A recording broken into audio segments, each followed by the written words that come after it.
Doing a mic check. 1, 2, 3, 4, 5. Everybody good? Good white balance? Yep. Yep. All right, we'll get started here in just a few minutes. Whose is this? Okay.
All right, Jody, Chief, you guys ready?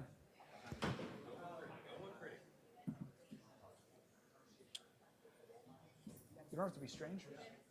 Oh, okay. You guys don't have to be strangers. Good afternoon.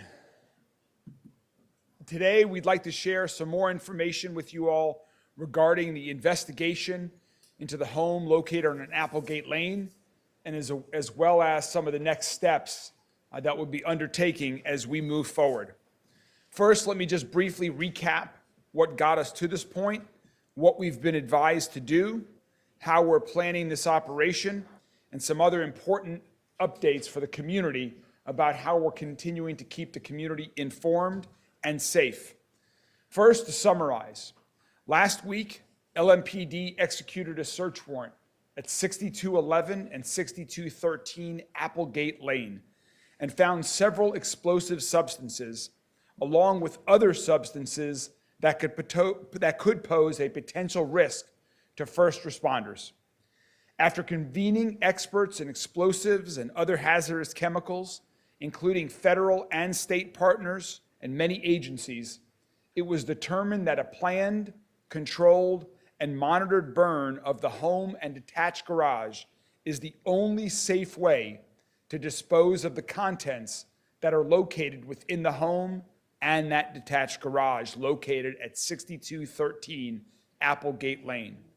The clutter, the state of the structure, and the presence of volatile chemicals, combined with the hot, heavy, and cumbersome personal protective gear that must be worn by our emergency responders, makes it completely unfeasible to safely secure the site.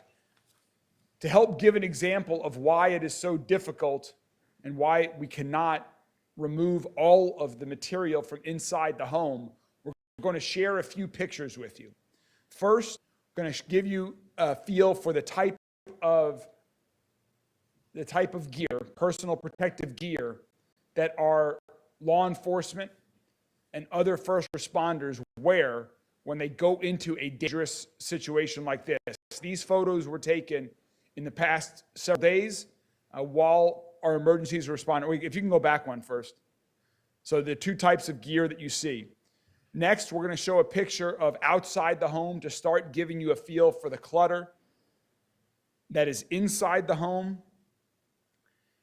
And then next slide, please.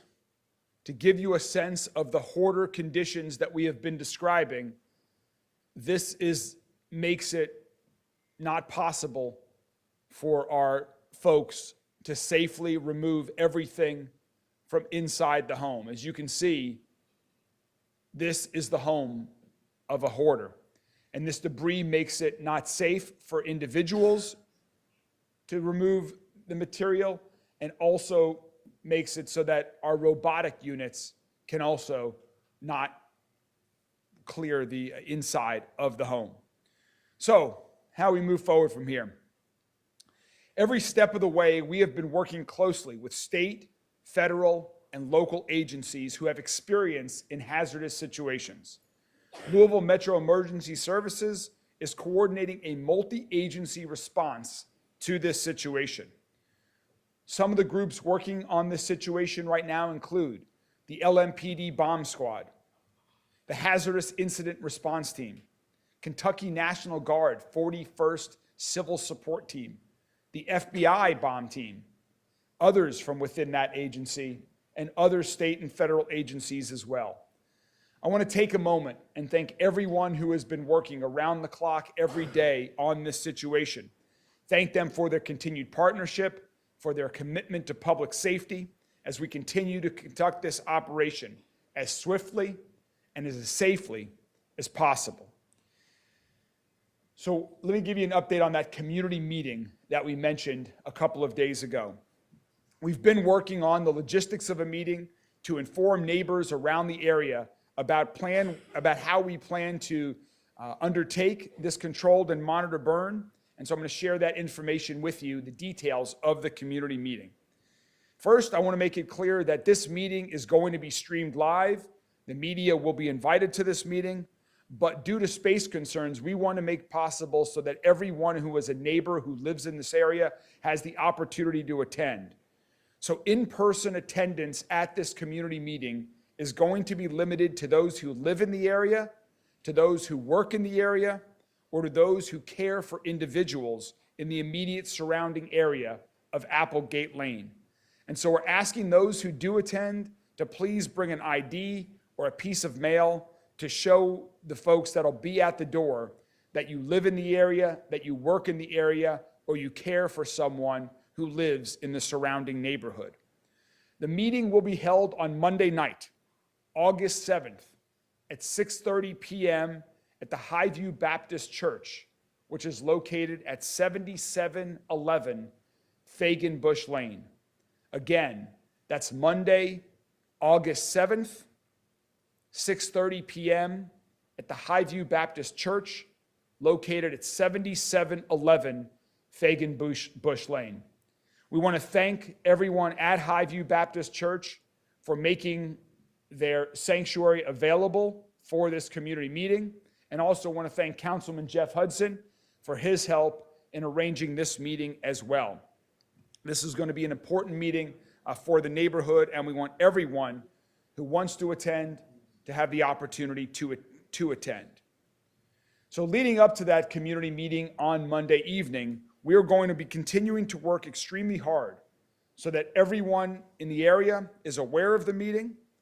People are going to be able to watch this meeting on Metro TV's Facebook page, or if you live in, work in, or care for someone in the Highview community, you will have the chance to attend personally. So we're going to start reaching out to people in the area and contacting them directly. Beginning this afternoon, Metro government personnel from LMPD, from Emergency Management Services, from the fire department, myself, and other members of my administration, we are going to start walking door to door in and around 6211 and 6213 Applegate Lane, a canvassing operation to notify residents of this community meeting to ensure that everyone in that neighborhood knows about the meeting and has the opportunity to attend if they so choose. Community members will also be contacted through multiple channels, including calls and text alert, and through other community partnerships to get the word out about Monday evening's meeting. Jody Myman from Emergency Management Services will talk a little bit further about this part of the operation shortly. At the community meeting on Monday night, representatives from each of the agencies involved in the investigation and this operation will be present, not just to provide information, but to also answer questions from the audience. This includes Louisville Metro Emergency Services, LMPD, the Louisville Fire Department, the Fern Creek Fire Department, which thank you all so much for your continued partnership on this operation as well, Louisville Metro Public Health and Wellness, and other representatives from the state and federal partners that have been working on this with us on this. Also, Metro Councilman Jeff Hudson and his colleagues will be there as well. To help the community better understand what is happening and how we're working to safely conduct this operation, we've made a list of frequently asked questions available on our website. So right now you can go to www.louisvilleky.gov and you'll see a banner at the top of the page. Again, that's our Metro government's website at louisvilleky.gov, and you'll see a banner that you can click at the top of the page for some answers to commonly asked questions like, how was this problem discovered? Who is in charge? How is the site being kept safe? And more. Maybe one of the most common asked questions that we've gotten over the past couple of days is, when is this planned, monitored, and controlled burn going to take place? So let me give the clarity that we have right now on that question. Last week, we were investigating this incident and working as rapidly as possible on that. This week, we have begun to plan the logistics of this controlled and monitored operation. Next week, we will be continuing to prepare for the monitor and controlled burn to ensure that we're answering all the community's questions and continuing to share information on how we're going to be doing this as swiftly and, more importantly, as safely as possible. So I want to talk a little bit about this time frame, particularly to some who think that this might be taking too long. I spoke to the chief of LMPD, who's with us here and is going to speak in a moment this morning, and it looks like the earliest that we will be ready to implement this operation is the week of August the 14th. So the earliest that we will implement this planned, controlled, and monitored burn of the home and the detached garage is the week of August the 14th. We don't have a date yet, but it will not happen before that week. As mayor, I am not going to authorize any actions until I am completely satisfied that we are doing this in the safest way possible.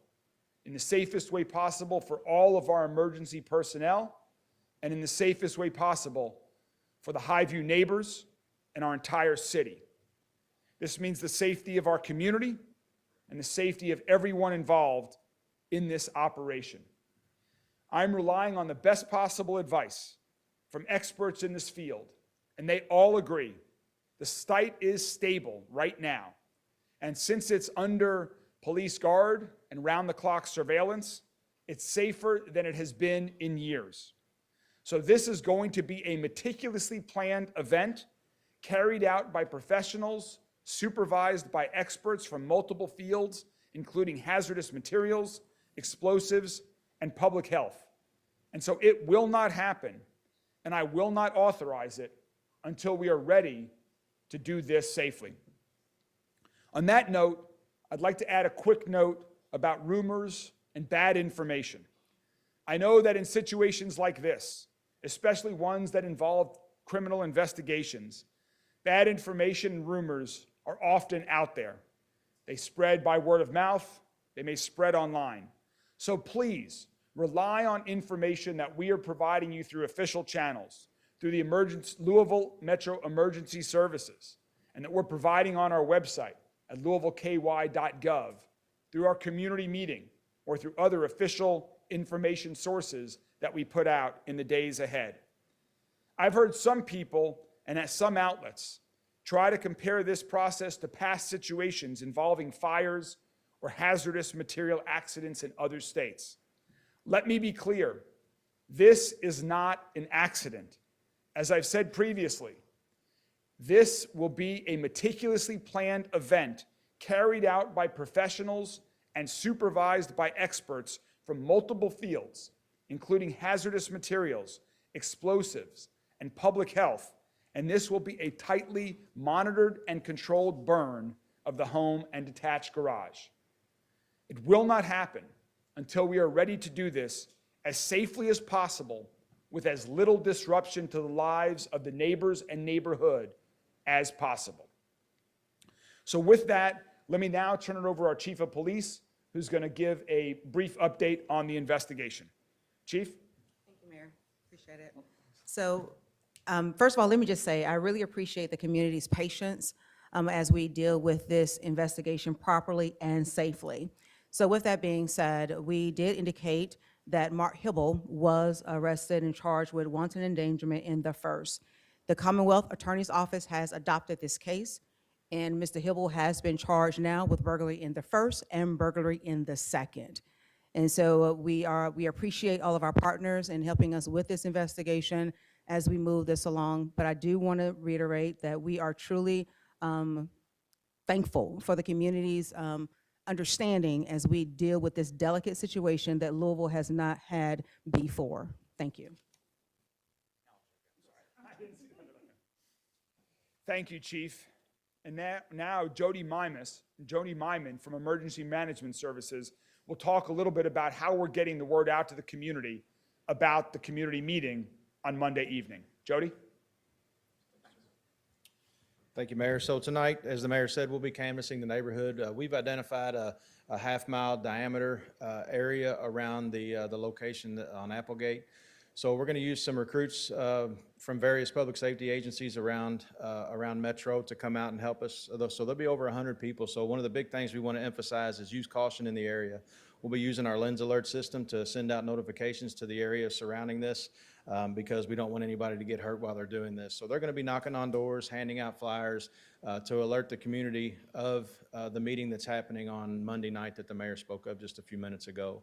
One of the other things that they're going to be doing is getting some information from the public, and we really ask for your cooperation during this so that if there is a possibility of an evacuation when we do conduct this burn, that we have all the information needed. So there'll be questions like, if will you even need shelter, or can you go to families' homes, and that'll help us plan for the type of shelter and the size of shelter that we may need.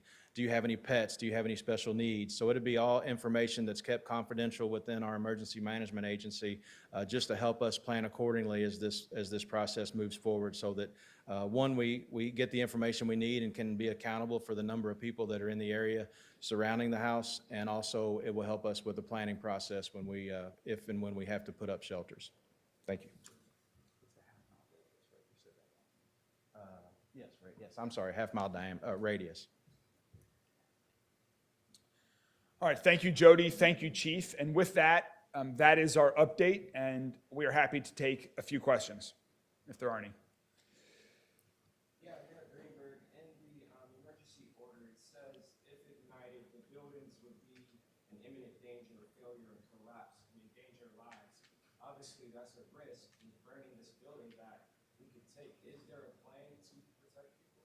Or, you said we could evacuate. What's that plan look like, essentially? No, that's the whole point of this planning process. This is why the burn has not yet happened, and this is why we're going to continue to meticulously plan every aspect of how this planned and monitored and controlled burn is set, what happens while the burn is underway, and what happens afterwards as well. That is everything that we are planning for to ensure that those in the neighborhood in our entire city are safe, and to ensure that every member, every emergency responder, and everyone who's involved in this situation remains safe. Mayor, do you or Jody know how many residents could be affected by this? I think it's roughly under 1,000 houses. Yes, 900. Yes, it's around a little over 2,000 residents with a little over 900 homes in the area. 2,000 residents? Yes. And do you think an evacuation would last, if it occurs, more than one day? It could. We're going to plan for a couple days. We hope to get the residents back within their house within the day that we're doing it. And we're going to be air monitoring, and that's going to be what it's up to. So we are going to plan for a couple days if we have to do that. And Chief, the burglary charges stem from what? Materials in there when they stole? The burglary charges are from where he went into 6211, I remember Applegate Lane, and where he took residence there. Yes, sir. I know you mentioned that you guys were advised by experts. Are you able to list who these experts were that advise you guys at this point? Sure, again, I'm sorry, I meant to start repeating the question. The question was about what experts have we been advised by? Some of the, I've mentioned several of the agencies that have been providing expert input to us. We have the civilian response team from the 41st to the Kentucky National Guard. We have many experts from the FBI, including experts involving chemicals, hazardous materials, explosives.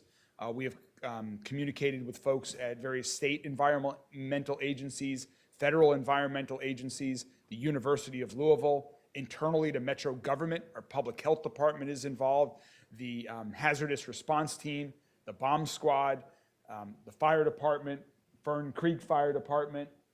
That is a sampling of the numerous federal, state, local, and academic agencies and partner organizations that we have been relying on for advice since the beginning of this investigation last week.